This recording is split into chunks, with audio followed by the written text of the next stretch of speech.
and welcome to the latest episode of Move the Needle. I am one of your co hosts, Lee Grigsby, here with the co host extraordinaire, J.R. Ford. How are you, man? How are you? I am doing well, sir. How are you? Hey, can't complain, right? Can't complain. Um, so, folks, you know what? I want to say that we have a heavy show, but it's not heavy, but it's important. We've got a Yep. lot of information to share with you for for those of you who have been listening to and following Move the Needle since it started.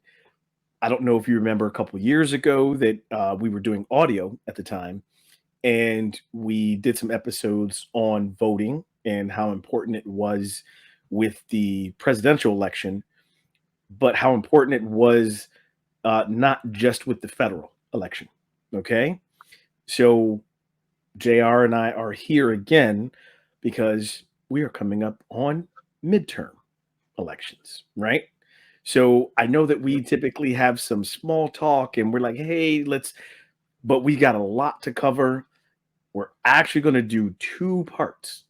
All right. Whoa. Yeah. Yeah. So this show is part one. Let me bring up the slides here. This show, oh, sorry about that.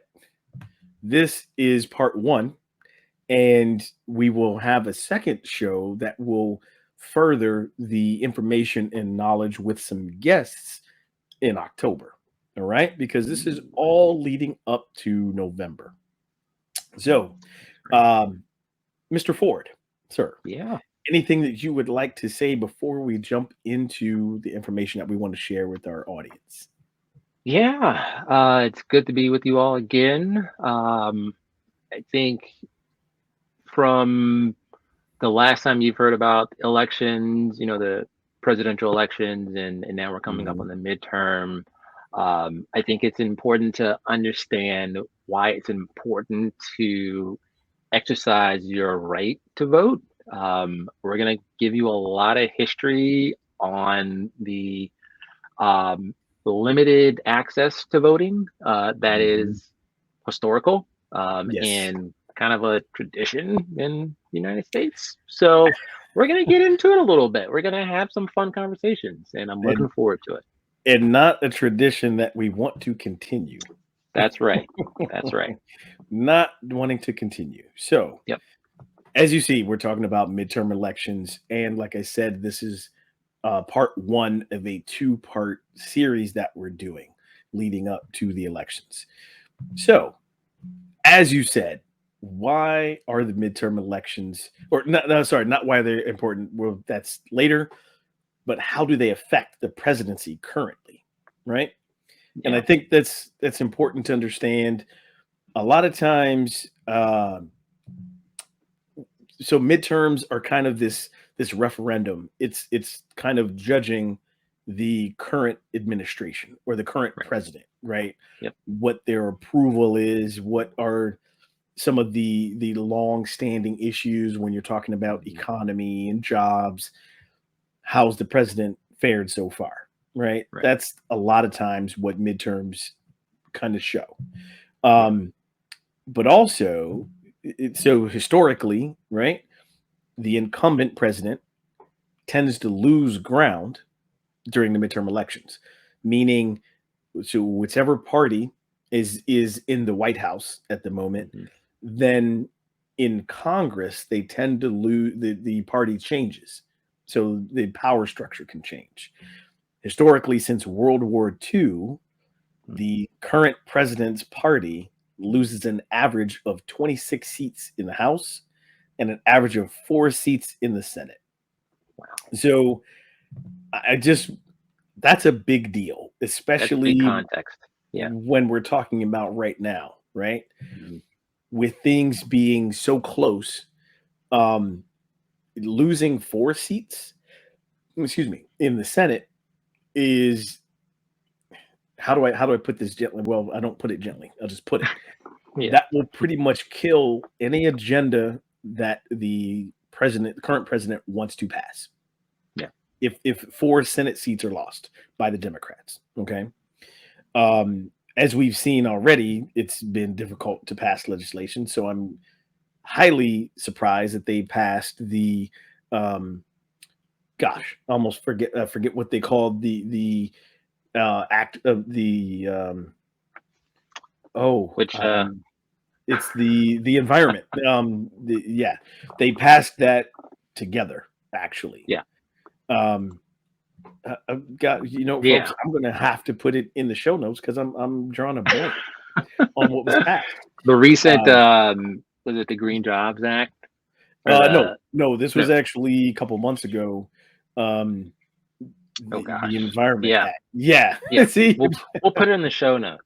yeah, we'll Uh, definitely put it in the show notes, and we'll talk yeah, about it coming up in the yeah. next episode as And I well. think you bring up a good analysis of the low margin of error within at least the upper house, the Senate, Sure, that there there can be such a small margin of error where the seats can flip by less than 10 seats, whereas in sure, the lower house, there are hundreds of I mean there's a significant changeover, but it's not sure. as It's not as impactful as the critical. Senate, because the Right. Senate is the ultimate approver Mhm. of drafted legislation to go Yep. to get signed up to the president. So that's why it's Yep. important that even Yep. if you flip And a few seats, it could mean well, we know that the right now, right? yeah, Yeah, with the current structure in the yeah, Senate, if any legislation passes, there are times mhm, when the vice president has to be the yeah, tiebreaker. That's yep, how slim the margin is currently. yep, So if you flip one or two seats to yeah, the Republican Party, the Democratic agenda does not get passed from the White House yeah, for the and it second has 2 years happened. of their Yeah, term. Yeah. yeah, So let me go back here. And this kind of shows, I wish I could make this a little bigger. that's Um, great. Yeah, but this shows the vacant seats that are up in the House and the Senate, what we talked about. mhm, Um, who's up for reelection? So there's 34 seats up for reelection in the Senate. That's yeah, quite a bit. yeah, Um, in the House, obviously, all these seats are up for reelection here. yeah, But as you can see, right, the red and the hmm, blue, it shows you what is like this. It's a slim, slim margin right now. yeah, yeah, Slim with the Senate for sure. And as you were pointing out with the House, it's a much bigger you have a bigger margin, sway. Yeah, yeah, to try to change political power. yep, Okay. yep, So while we were talking about this, why are the midterm elections important? Well, for starters, everybody always talks about the federal election, the presidential elections, right? Every 4 years. And while it is true that it is important to vote in that election, there are other branches of government, right? And as you pointed out, the Congress is who passes legislation, but Congress also approves Supreme Court justices, which we'll touch on the Supreme Court in a little bit. yeah, Okay. But the importance of this is that if you have, I don't want to call them fighting, but if you have different political parties from the White House and Congress, and there is an agenda that the president is trying to pass, and this is mhm, Democrat or Republican, right? yeah, If the Congress changes power and becomes opposite of what the president is, and if there's no middle ground or working together, which we have not seen in a long time in Congress, then that's what you come up with. Like no legislation is passed, yeah, nothing for the American people. Let me repeat that. Nothing gets done for the American people, not just, oh, this Republican agenda or this Democrat agenda. Nothing gets passed because all the focus is, oh, well, let me block this party. Oh, let me yeah, block this party. And yeah, we're still stuck with inflation. We're still stuck with economy that might be going into recession or not. We're stuck with unemployment rate. Like those things are what hits everybody. Yeah. We're stuck with, the administration changing for certain agencies and how those agencies respond to different crises. Everyone remember a couple of years ago? Just saying. So Yeah. midterm elections are important. Critically important. Man, highly. So also, I want to point out a few things about midterm elections, right? This is actually the perfect time to get involved locally. So, yes, again, federal elections are important and even presidential elections, but midterm is where you'll find a lot of local elections that have different referendums, different laws that are up for up to be passed, or different local offices that Yep. you need to vote for. So if you don't if you don't support what's going on in the area that you're in right now, and I'm not on party lines, but if you are not in support of what is going on where you live, this is the chance to make your voice heard by voting in the midterm election, right?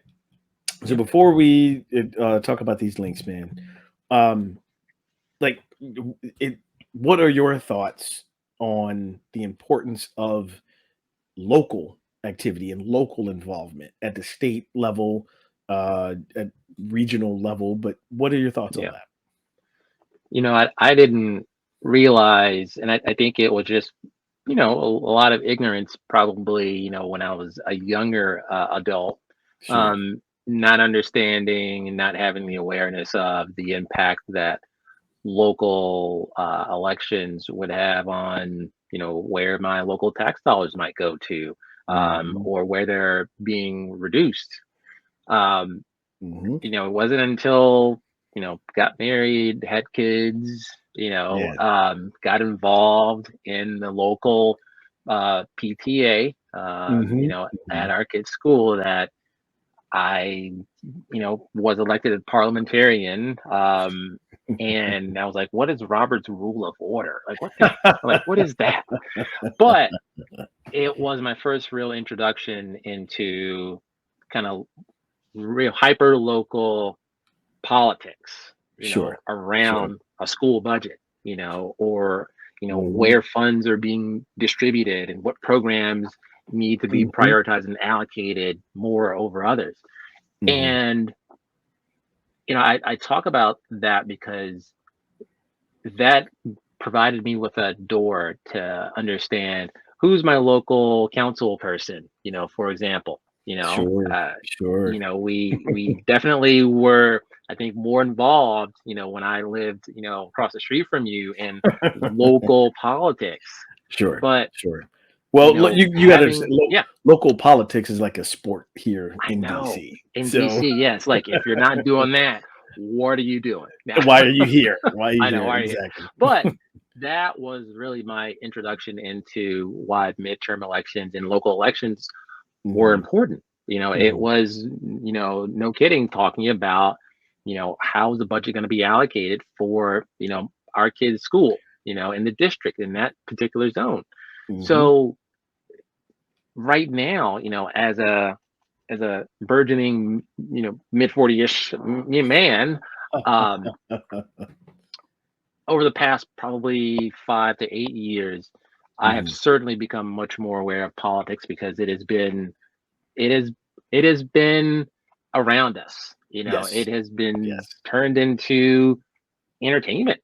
You know, In a way, um, it's a lot of time, we focused sure. on primaries, right, general Yep. elections, but we Yep. have come to understand, I think, anecdotally, that these midterm elections are an indicator of where the current climate is and where it may be Hmm. transitioning to, for the next, primary general election. So it Sure. serves as an indicator for me on where things are trending, like you just said, about the Yeah. economy, about jobs, about social programs, about reduction in, whatever, or Yes. expansion in whatever. Those are good indicators of where the country is trending to. So Or midterms are at, yeah, even what might, and not just trending, what yeah, things might get passed or might get yeah, tabled for the yeah, second half of the current White House yep, administration, for yeah, their rest of their term. yep, I want to share before we. I want to share a few links to help people um, kind of figure out, where their local elections are, stuff like yep, that. I do want to share, like, you said that your first kind of real introduction hmm, was, with the school PTA, right? yeah, Well, I have to share that I'm probably, I don't want to call, well, privileged. I don't know, but I'm lucky enough to have been involved in a youth council back when I was before I was even driving, right? yeah, So really being a founding member, my hometown of Oberlin, Ohio, yep, we had a youth council, and it had formed a couple different times, hmm, and when there were no advisors to continue it, then it died out. yeah, So I was part of one of the revitalization of it, right? I think it hmm, was I want to call it 13, maybe 14 years old. yeah, But that was a great introduction into local politics yeah, because we actually met with city council, mm, met with like the mayor, that kind of thing. yeah, yep, And I don't recall any major changes that we did. Um, but I know we would hold, like, learning how to have fundraisers, right? right, yeah, And how different things are zoned off, what you can and can't do. yep, Or again, who is actually in for like youth advocacy, right? yeah, yep, So if you wanted to do something, if we had an idea, but right, then finding out, oh, well, they have to vote on this.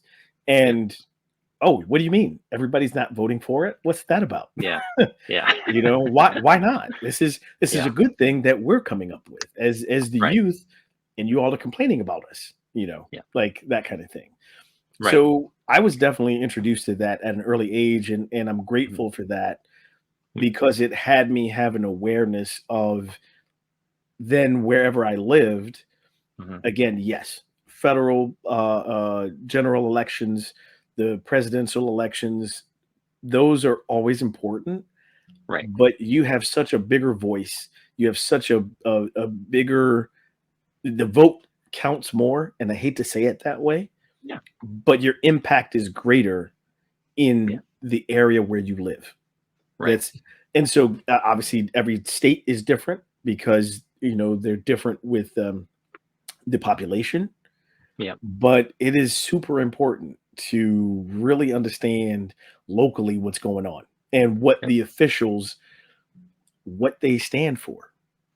Who, I don't want to say who they side with, but what different policies and agendas that they yep, have, right, because yep, that will let you know, oh, wait a minute. yeah, Let me find out who this other person is. yep, And now midterms is typically when you can vote for someone new. Okay. yep, So, there's a few links that I'd like to share. They're not, I don't have a QR code or anything for them, so you can't scan them while you're watching this. Uh, but for, again, talking about your state and local elections, this link here will definitely take you to the election office. It lets you know, I think there's a drop down list, what mhm, state. If it's a local election, I think it might go by county or a city, yep, but typically county, and it let you know different issues that are going on where you live, right, and yep, and I believe might even have where you can go vote. Okay, yep, yep, so the next one, this is important too. Mayoral races. If you boil it down, mayor of a city is the same thing as the president of the United States, right? Just Yep. of that city. Yep. So yes, they still have to work with council. There's still checks and balances. It's not a monarchy quite, but sometimes it can be depending on what's going on. Right. But it's important to understand if your mayor is up for reelection or what's the mayor been doing, Yeah. right? What Your has the mayor been opportunity. doing? Yeah. Yep. So wow, if you don't like what the mayor's been doing, okay, well, see if they're up for reelection, and maybe it's time to change your vote. Right. That's what this is for. Also, this link I think is really important. It lets you Hmm. know different dates and deadlines. As you mentioned before, JR, there are primaries where you have all of the candidates for different parties Oh yeah. campaigning, right? Trying to get Yep. a political seat or a Right. political office. This link here lets you know the different dates by, I'm pretty sure it's by state, by Yep. county, also deadlines of when you might need to register, Yes. right? There are Very important. deadlines. If Yep. you are not registered, first of all, and you're listening to this, go register to vote. Stop the podcast. Yeah, pause it right now. Pause it and Go come back. get registered. We're and again, we're not here to tell you anything about how to register or not what party, right? Fine. Be independent, be Democrat, be Republican. I am not going to tell you who to affiliate yourself with. Yeah. Yeah. What I'm telling you in the some of the information that we're going to share after our break is why you need Yeah. to exercise your right to vote and be registered to vote. It's super important. Yep. But yes, this link here lets you know about different deadlines. Again, different dates of um, if it's a primary or everything leading up to November, which is Right. this typically when the midterm elections happen. Okay. Yeah. Those dates are important. Yeah. My mom voted in June and I voted Hmm. yesterday. We're in two different states. So Hmm. I didn't know that she had voted that early, but Yeah. I thought that usually you vote in the fall, but that's Right. not It's in always the November. case. No, So not yeah, always true. It for the could be different primaries, yeah. dates, Yep. different times because yeah, they're trying to narrow the field Yeah. for November. Yep. Yeah, absolutely, man. Well, I think we've got a lot more information historically and timeline wise. Yeah. Yeah, I'm gonna let you sink your teeth into it. So why don't we take a break now? And when we come back, we will really take a deep dive into historical facts and timelines of voting. What do you say? Sounds good. All right. All right, folks. Stay tuned. We'll be right back.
All right, folks. Welcome back from that break. We are here with your latest episode of Move the Needle, Lee and JR, talking about midterm elections. And in the first segment, you heard about why it's important, We talked about the importance of really being involved at a local level during midterms. Also, why it's important to actually turn out for the general election because it really helps shape federally what can happen for the next couple of years. Mhm. So, pretty important. But we want to take a bit of a turn right now to really give you some historical context as to why it is important to make sure one, you're registered to vote, and two, to make sure you exercise that right to vote. Yeah. Okay. Yeah. So let's go ahead and jump in here. We're going to talk about the Voting Rights Act. You can look at the link here and get the information you want. Mr. Ford, what would you like Yeah. to say about the Voting Rights Act, sir? So the reason why we wanted to start with the Voting Rights Act was it was passed during a very stressful time in this country's history in Mhm, 1965. So if you think about that time, there were a lot of civil rights protests going on. There was certainly rampant racism throughout the country. Jim Crow was still in mhm, full effect. And for people who don't know about Jim Crow, there were norms um, and traditions of um, inequality in treating mhm. people less, mainly Black Yes, people. yes. So I bring that up because the Voting Rights Act itself enforced the 15th Amendment, which was passed back in, is it 1870? Back in the Yes. 1870s. Um, 1870, yes. yeah. So Mhm. the Voting Rights Act enforced a law that was already in action, Yeah. in legislation. Mhm. The reason why the Voting Rights Act is so important was it was the critical piece that that pulled away all of those restrictions from state state voting in terms Yes. of harassment, in terms of poll taxes, in terms Mhm. of literacy tests Yeah. that Oh, was yes. required Mhm. to actually go and vote. So Mhm. that was the major enforcement function that any laws that were to be passed by a state government had to be reviewed and approved by the federal government. Yes. Full stop. I wanna jump in here because Yeah, go for it. I wanna actually put some different context to this, or Hmm. not even different, but maybe Add on to piggyback it. on it. Put some seasoning Yeah. on top of it. Yeah. So you heard us on Move the Needle talk about what just happened recently with the overturning of Roe v. Wade, Yep. and basically how the Supreme Court ruled that they took away the federal protections at the Yep. state level, right? So now every state can kind of do what they want with Yep. abortion laws. Yep. That's in a nutshell what happened. Yep. This is exactly what we're talking about here with the 15th Amendment. The 15th Amendment was already a law for almost 100 years. Yeah. I'll say that again for those who didn't hear it in the back. The 15th Amendment, and we'll have a timeline, you'll see that coming up, Yep. was already a law that was on the books over or almost 100 years before it got enforced. Yeah. Mm. Isn't that it's mind Before it got blowing. enforced. It's Yeah. not surprising, No. but it's definitely it hits hard because you think Mhm. about it, that's our grandparents, you Mhm. know. Those are our Mhm. great grandparents who didn't have the ability, I wouldn't say the ability, but had so many obstacles placed in front of them that they had to Mhm. navigate through just to exercise Uh, their the given right right by law. By by law. law, by By law. law. So, and you've heard us talk about Reconstruction era as well a lot here on Yeah. Move the Needle. So that's why a little bit later we're going to give you this timeline to Yep. really put it in the context of like what things went on in the brief history of this country. And we're not even talking about the slavery years. We're talking Yep. about post-slavery years. Yep. Okay? Um, so yes, I will Yep. move on. I will not stay on my soapbox for long. So So this is I the next wanted thing you wanted to to, mention. yeah, I wanted to just briefly talk about one of the more well-known organizations, Mhm, nationally known, the American Civil Liberties Union, mhm. that has a fairly robust and comprehensive effort to ensure that you know where to vote, you know Yes. how to vote, you know how to register. They have a Mhm. lot of great information for for the average citizen to go out there and to learn about. It's a Yes. great, you know, front page. I know we talked about some of the other links here, but Sure. the ACLU also has some great information in there too, where they start to help build out this timeline of Mhm. this rollback of voting rights. Yes. And the one thing I wanted to highlight in these bullet points here, or a couple of them, were um, A, in 2008, we had the most diverse electorate in US history, which meant Mhm. that we had diversity in culture, in politics. Mhm. Um, there was a wide, very wide audience taking notice. And if you And remember that what was happened in 2008, it was Barack Obama's yes. first election. And So and that's why. Yeah. and to be fair, that's not that long ago.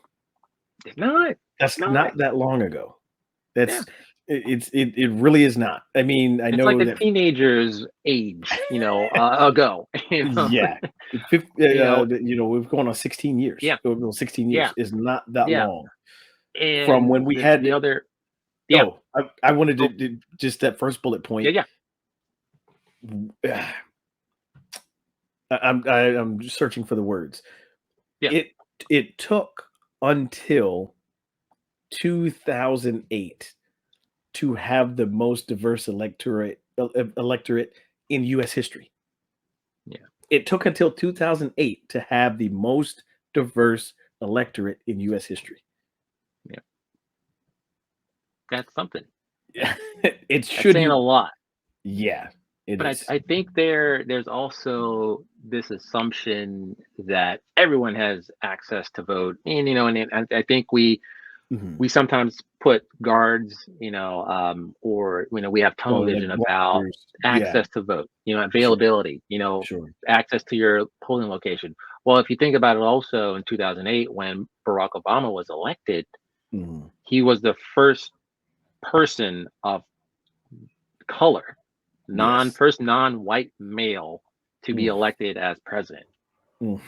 And people thought that, you know, that was it. Like, we have achieved We've equality. we've arrived. We Yes, have yes, done it. And yes. it was an incredible moment.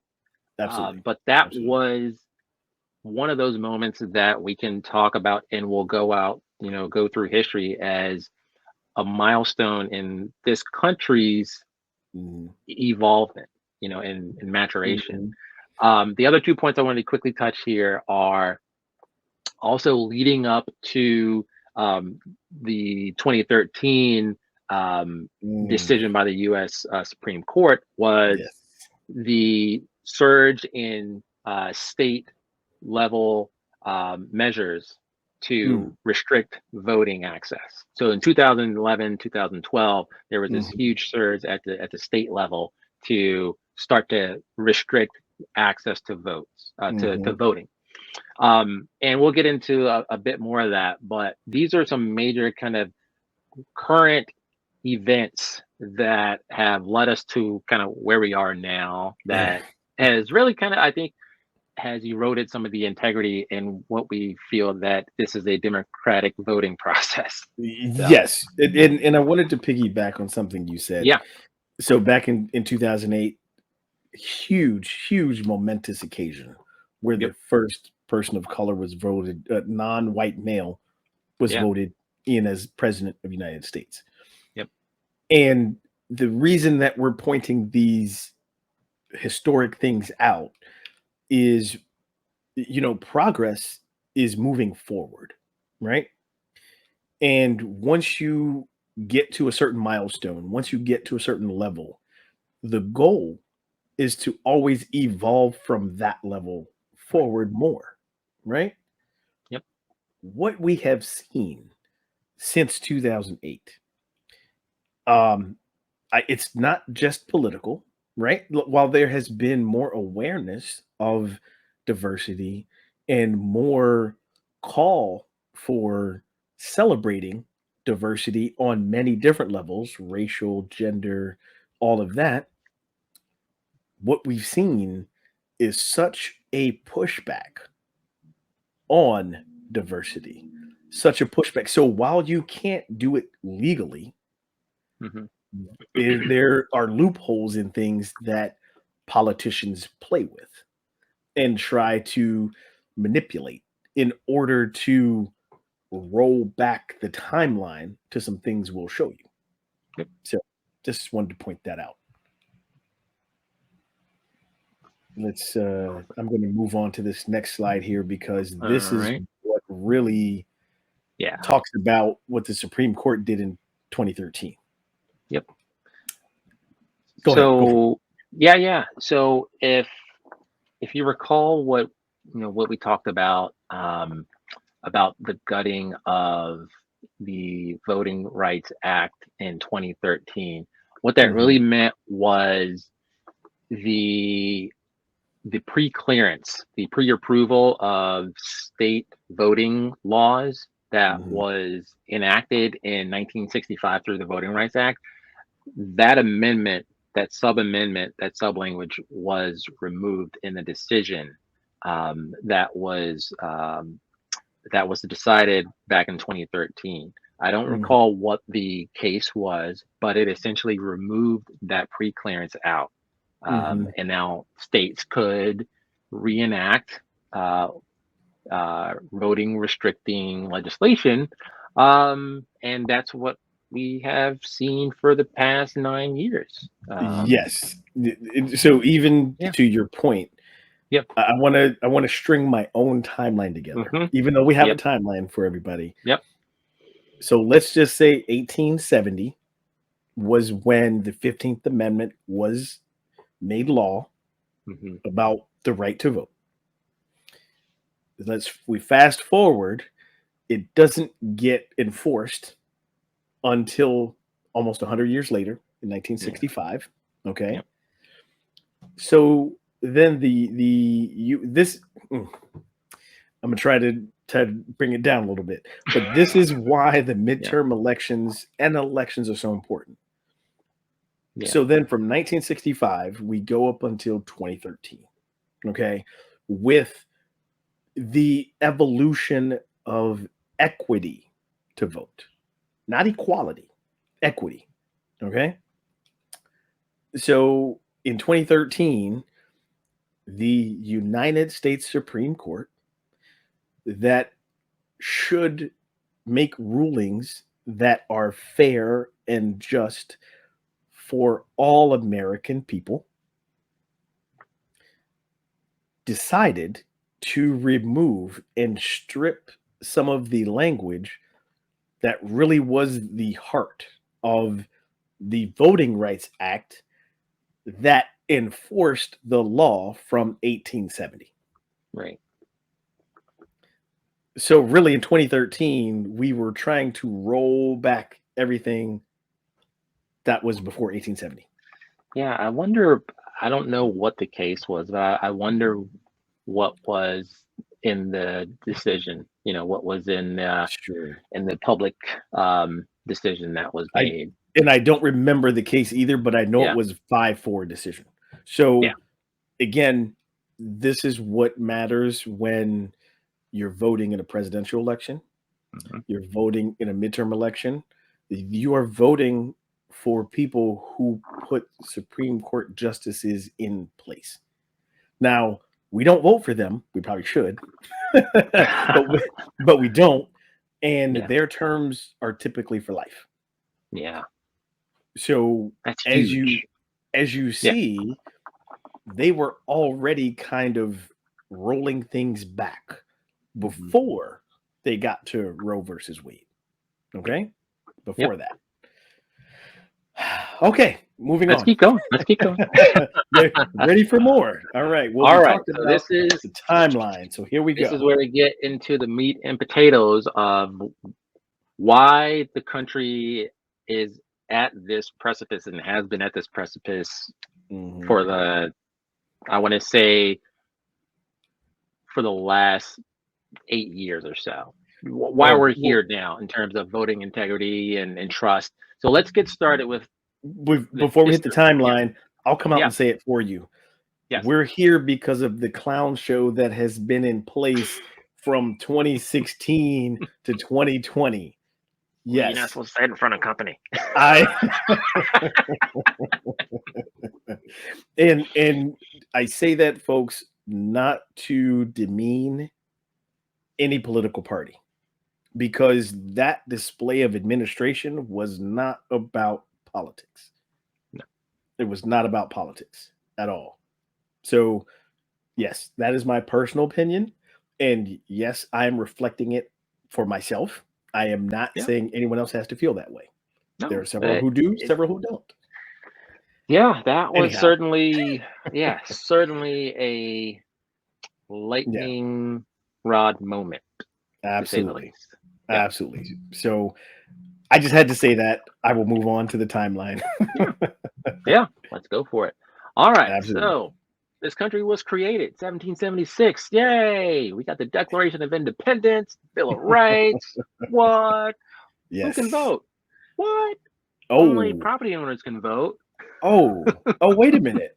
And back then, from what I recall, Yeah. there were humans that were property. Correct? Right. Okay. Yeah. I just, So I, just for, putting in context. sure, sure. Um, Yep. Declaration of Independence, Bill of Rights, Hmm. um, forms the country. Sets a path In for, motion. Hmm. yep, for how this country will be formed. Hmm. Um, if you look at between 1856 and 1868, Hmm. you'll see that there was a change in the law. You'll see that it says all white men, which meant that Yes. before that time, between 1776 and 1856, that meant Hmm. that only primarily wealthy property owners could vote. Hmm. That meant that Hmm. poor white men Hmm. were of less value, they were inferior. But Correct. because there was this surge that was happening in the mid 1850s, Hmm. um, there was this change because there were people who were starting to obtain property. Sure. I mean, not there. There was majority slaves, but there were property owners. Yes. So what that meant was that if you had property, you had value, and if you had value, you had wealth. What happened in 1856 was they said that, Hmm. whoa, wait a minute, that's not right. These people are not equal to us, meaning Hmm. slaves and probably freed people of color. They Hmm. are not equal Hmm. to us. But guess Hmm. what? This is how we as white men can get other white men to feel more than and not less than, because Correct. if you're poor, you're pretty much on the same playing field. But guess what? These Hmm. people, these enslaved Africans, are of inferior quality. They are not human. They're subhuman. That's what we were. We're not Yeah, citizens yet. I, not I citizens. I did want to Yeah, point out. yeah. So before the 1856, Mm-hmm. where all white men could vote, Yeah. also putting into historical context the expansion out west. Yes. And yeah, okay, there's no easy way to Yeah, say this. there it's The all the yeah, the the conquering of the indigenous people yeah. were already well, they were This already in was this country, already happening. but This was already already moved happening. the Yeah. expansion out west. So before all white men could vote, right? All Mhm. property owners. So if you went out west and started claiming property, and then we don't have the timeline of the states, Yeah. but then if you were a property owner in that state, guess what? You probably were the wealthiest man in that So, state. yeah, and I'll let you know that based on that expansion, there were federal laws that were put into place that held land for immigrants, for European Mhm. immigrants. It's a fact. Yes. You can look at a lot of Yes. history. You can look at, I was raised in Maryland, but went to a farm in Southern Maryland and learned that it was a part of an Establishment Act for, I think it was either, I'm not going to get the nationality correct, but it was Mhm. for European Americans Mhm. or Yes. Europeans who were coming over, Yes. and this They was they back weren't in that here time. yet, but it was setting aside, "Oh, Yeah, here, let's yeah, get you your piece of the pie." right. Yeah. Yeah. It's not, yeah, Mhm. these are not hard facts to look up. I mean, if you really want to dig deep, just spend like half an hour to I was an gonna say hour. we're It's not scratching the hard. surface. We're I know it's scratching not the hard, surface for and sure. if you care, Yeah. hopefully you care. Yeah. But anyway, let's move Sure. on. Okay. So All right. here we get to 1870. Yeah. Yeah. We've talked about that year a lot. That is where the 15th Amendment was created. And and I know I'm gonna let you take the rest of these, Yeah. Yeah. Yep. but I just want to point out that federally, you could not deny someone the right to vote based on race. 1870. So this Yep. was if you guys have heard me, I'll come back on the camera here. You guys have heard me talk a lot about the country actually tried to get it right. They actually tried to get it right for about 4 or 5 years during Yeah. Reconstruction. Yeah. This was part of that, right? Yep. That you could not deny someone the right to vote based on race. But look at the rest of this timeline. I know I told you I'd let you take the. Mhm. I'll take this slide. I'll take this Go for it, man. Go for one. it, man. I'll add my Like, little, I'll pepper in so my so comments. Yeah. how do we go from you cannot deny someone the right to vote, but then 6 years later, the people who were already here, oh, they don't have the right to vote. Oh, that's because you don't really consider them citizens. Okay. Then 6 years after that, oh, you're not a European immigrant. You're a Chinese immigrant. Oh, so you don't get to vote either because But why were they here? Why were Chinese people here? Why? weren't they trying to find more land and a better life just like the European folks were? Yeah. I'll let you in a Or little bit or on that. or there's I know there's another reason I'm There's being another reason, sarcastic there. when you go out west and you want to have transportation and the railroads, they Mhm. played a significant role in that. And they were, inexpensive labor, and they were here. Oh, So, kind of very similar yeah, to how the economy was built from the South on slavery, yeah, although it very, wasn't yeah, quite slavery, yep. but yet there was a Chinese Had sprinkles, Exclusion Act. had sprinkles, yeah, Oh, oh, had sprinkles anyway. of racism and, yeah, yeah, Mm. on top of it. So again, I just want to point out in 1870, federally, you could not deny someone the right to vote based on their race. Yeah. But 12 within the 12 years after that, we were like, "Oh no, well, you're not a citizen, so you can't vote. Oh no, you're not a Yeah. citizen, so you can't vote." Yeah. We're back to the white men who Yeah. can vote. Okay. Yep. Yep. All right. So, and another thing to highlight Sure. in this timeline is, so Civil War was, Hmm. concluding. Hmm. You had Reconstruction happening. You had the Freedmen's Bureau being created. Yes. You had a lot of opportunities for people of color to start to um, Have uh, equity. have equity, have independence. Hmm. And when you see that there are groups of people who are coming into power, into influence, into money, Hmm. into creating their own independence, that starts to create a lot of, I want to say, apprehension and consternation, because if Hmm. they were formerly enslaved, and now they are generating their own income and making their own money and being self-sufficient, that means that Hmm. they're gaining power. And this, Oh, you yeah, mean they can be, if I'm playing a white man here back yeah, in the 1800s, you mean that okay, we've now freed my slaves, so I don't have any more property. I don't have the economy from the what was made from my yeah, property, yep, and you're telling me that they have the same rights that I do? and Because yet they, now, yeah, wait, and wait, what? That's what you're telling me? yeah. We I can't. mean, you free them, right? Nah, we can't have that. We You can't have tried to that. pay. We tried to pay you Mm-mm. for the for each Nope. one, but you didn't We want can't have that. that. So we've. I'm being tongue in cheek, but I know. this I was know. a reality for Yes. newly freed Africans and people of non-European descent. It was a fact. Um, Yes.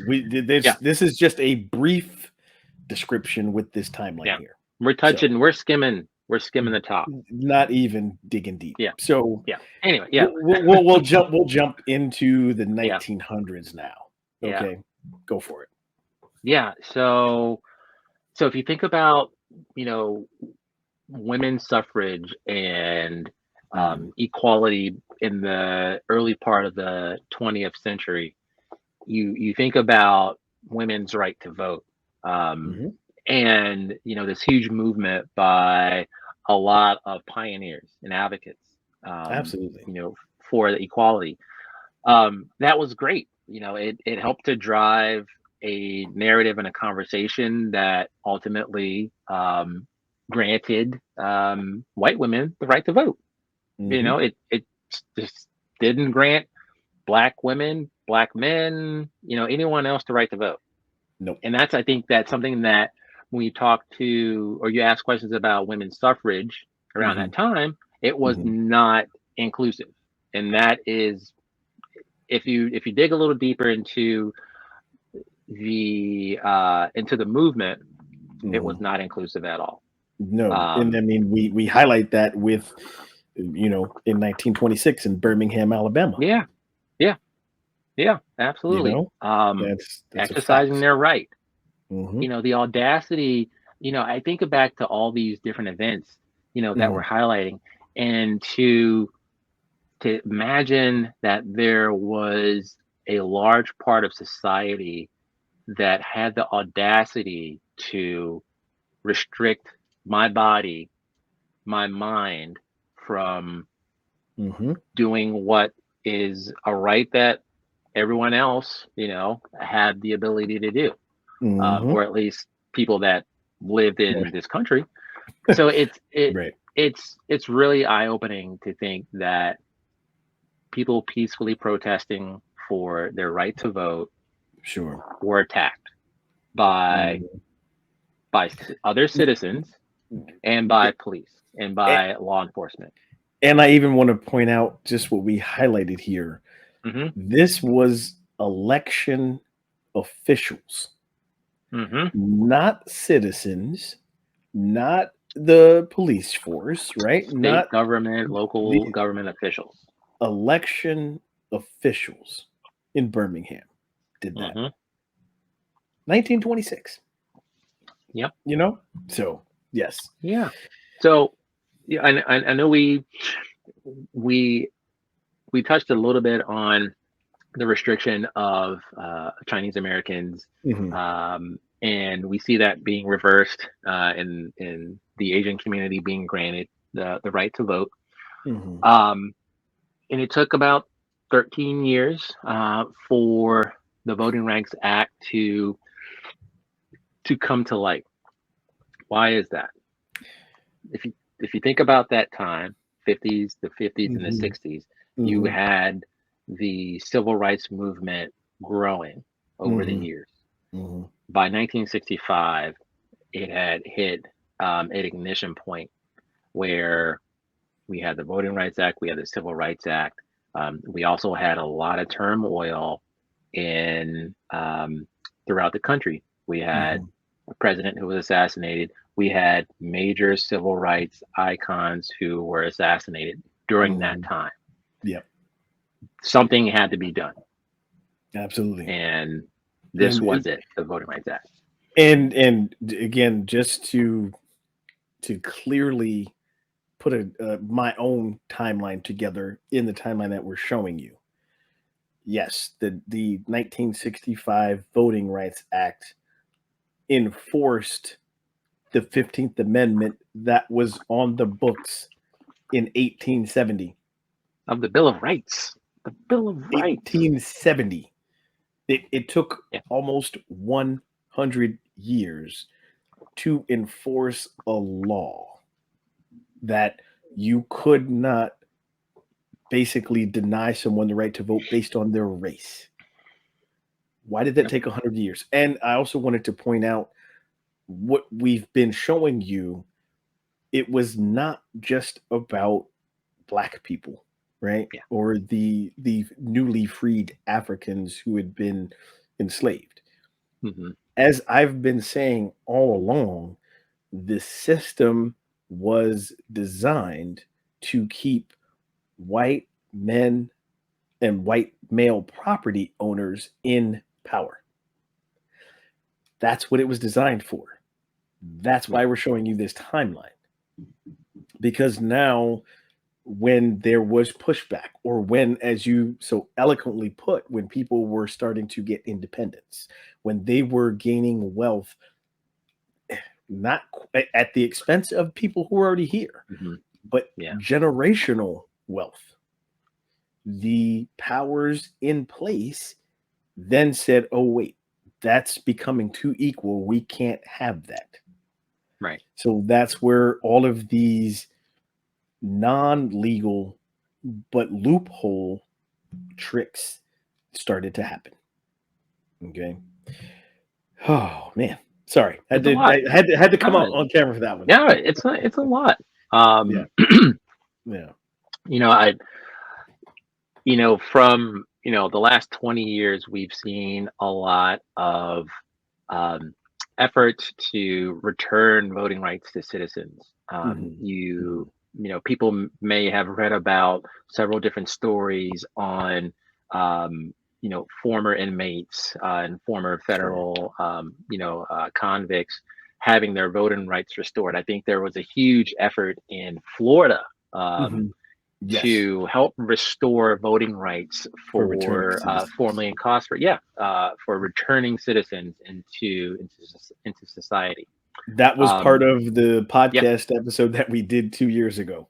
We had yeah, talked to someone who yeah, was a huge advocate for yep, the rights for returning citizens yeah. in Florida. He was a formerly incarcerated person as well. Hmm. One of the people who led that effort. I Hmm. believe that he went to law. Did he? I think he got Yeah, his is Juris Doctorate. in while Um, he was incarcerated. Yeah. yeah, yeah. Hmm. Um, Yeah. just incredible. Hmm.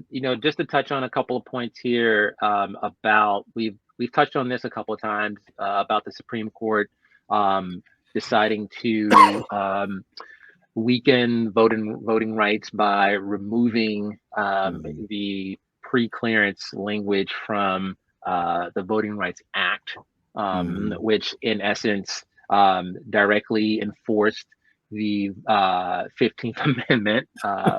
From 1870. Yeah. So when you hear about states' rights, whenever you hear, Hmm. and this is just my opinion, but I think it's also a dog whistle. Sure. And people don't know what a dog whistle is, or I forget the other phrase.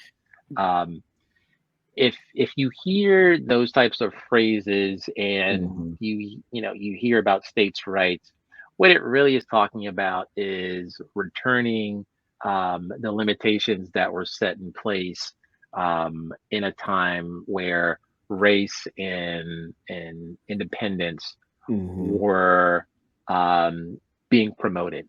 Um, and returning to states' rights means that federal government doesn't have any intervention, doesn't have any Hmm. authority, Hmm. and the states can essentially do what they want. They can put in place gerrymandering Hmm. legislation to redistrict. This goes for both, major political sides. Sure. Sure. We're not just They saying one or the other. redraw, yeah, Hmm. they redraw lines, and Hmm. that is a fact of the matter for both parties. But what Hmm. happens is when you start to do that, or when you continue to do that, it affects voting access for Hmm. communities of color. Hmm. It also, when you talk about limiting access, there are limited polling sites that we have come to know, that have been, that we've learned about. So, to Hmm. your point here on the next slide about 2018, and 70% of the voters who were purged from the voting system in the state of Georgia were black. Hmm. Hmm. You Now, want to? Yeah, go ahead. I was gonna say, I gotta jump in here. I gotta jump in. Yeah, So,